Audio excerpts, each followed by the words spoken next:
દાહોદમાં નકલી જજ બનીને ઠગાઈ કરવાનો પ્રયાસ કરનાર એક શખ્સની ધરપકડ કરવામાં આવી છે। મળતી માહિતી મુજબ 12 સપ્ટેમ્બરે દાહોદના ડોકી ખાતે આવેલા એક પેટ્રોલ પંપ પર અલ્પેશ ગલચર નામનો શખ્સ પોતે જજ હોવાનું કહીને પેટ્રોલ પંપ માલિકને કેસમાં મદદ કરવાનું કહી રહ્યો હતો। શંકા જતા માલિકે પોલીસને જાણ કરી હતી અને તપાસમાં તેનો ભાંડો ફૂટ્યો હતો। આ ઉપરાંત પોલીસે ટેકનિકલ સર્વેલન્સ દ્વારા સુરતથી આરોપીની ધરપકડ કરી હતી। આ યુવક બનાસકાંઠા જિલ્લાના આસારવાસ ગામનો અલ્પેશ ગલચર હોવાનું સામે આવ્યું છે। પોલીસની પ્રાથમિક તપાસમાં સામે આવ્યું છે કે આ શખ્સ સોશિયલ મીડિયા પર ખોટી ઓળખ આપીને લોકોને ફસાવતો હતો। આ ઘટનાની હકીકત જોવામાં આવે તો દાહોદ રૂરલ પોલીસ સ્ટેશનમાં એક ઓફેન્સ દાખલ થયો છે, જેની વિગતે વાત કરીએ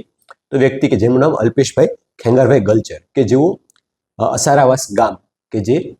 વાવ તાલુકા થરાદ બનાસકાંઠાના રહેવાસી છે કે જેઓ દાહોદ ખાતે આવી અને દાહોદમાં બસ સ્ટેન્ડની આસપાસના વિસ્તારમાં એક વ્યક્તિને પોતે જજ છે તે ઓળખ આપી તેમની ગાડીમાં જોડે લઈ જઈ અને ડોકી ગામ છે રૂરલ પોલીસનું ત્યાં લઈ ગયા હતા અને ત્યાં એક પેટ્રોલ પંપના માલિકને કે જ્યાં કર્મચારી કામ કરતા હતા એમને પોતે એક જજ છે દાહોદના એ પ્રકારનો પરિચય આપીને તેઓની જે સિવિલ કોર્ટમાં મેટર ચાલતી હોય છે એ મેટરમાં ફાયદો કરાવી આપશે એ પ્રકારની પોતે વાત કરીને જજ તરીકેનું એક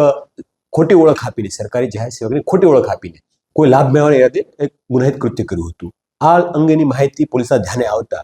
અરજદારને સંપર્ક કરી અરજદાર દ્વારા આની વિગતવાર ફરિયાદ આપવામાં આવી હતી અને ફરિયાદ અન્વયે પોલીસ દ્વારા ટેકનિકલ સોર્સિસ અને હ્યુમન રિસોર્સ દ્વારા વિવિધ ટીમો બનાવી ટ્રેસ કરતા આ વ્યક્તિ છે જે અલ્પેશ ગલચર તેઓને સુરત નજીકનો ગ્રામ્ય વિસ્તાર છે એ ગ્રામ્ય વિસ્તારમાંથી પકડી પાડવામાં આવેલા હતા અને એમને હાલમાં અટક કરી એમના વિરુદ્ધ કાયદેસરની કાર્યવાહી હાથ ધરવામાં આવેલ છે। પ્રાથમિક દ્રષ્ટિએ એવું પણ જણાવ્યું છે કે માત્ર ખોટી ઓળખ સિવાય પણ પોતે ઇન્સ્ટાગ્રામ આઈડીની અંદર અલગ અલગ પ્રકારના પોતે વકીલ ના હોવા છતાં વકીલ તરીકેનો પરિચય આપ્યો હોય ઓળખ આપી હોય એ પ્રકારના પણ પ્રાઇમરી આધાર પુરાવા મળી આવ્યા છે। તમામ બાબતોને સાંકળીને વિગતવારની તપાસ રૂરલ પોલીસ સ્ટેશન દ્વારા હાલમાં કરવામાં આવે છે।